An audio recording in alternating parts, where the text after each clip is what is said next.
મેહુલ રાકા, પ્રમુખ સુરત શહેર યુવા કોંગ્રેસ। મેહુલભાઈએ શું કાર્યક્રમ રાખ્યો હતો? આજ રોજ સુરત મહાનગરપાલિકાની અંદર સામાન્ય સભાનો કાર્યક્રમ હતો।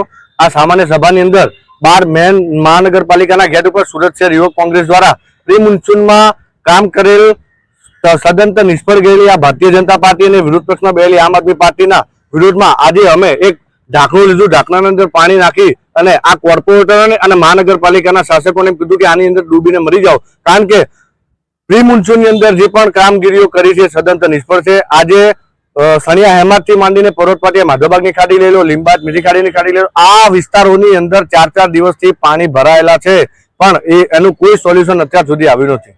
વર્ષોથી ભારતીય જનતા પાર્ટીનું શાસન છે, હજુ સુધી આના પાછળ કરોડ રૂપિયા ખર્ચે છે, પરંતુ નિરાકરણ નથી આવતું। શું કહેશો?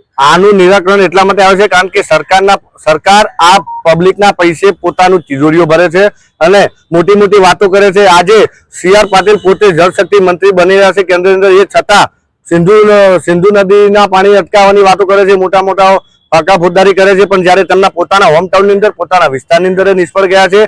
જ્યારે છેલ્લા પાંચ વર્ષની અંદર દર વર્ષે આ મોટી સમસ્યા પૂરગ્રસ્તની આવી રહી, ત્યારે આ લોકોના પૂરગ્રસ્તો અસરકારોને વળતર આપવા માટે મહાનગરપાલિકાની કચેરી અમે વિરોધ પ્રદર્શન કરવામાં આવ્યું।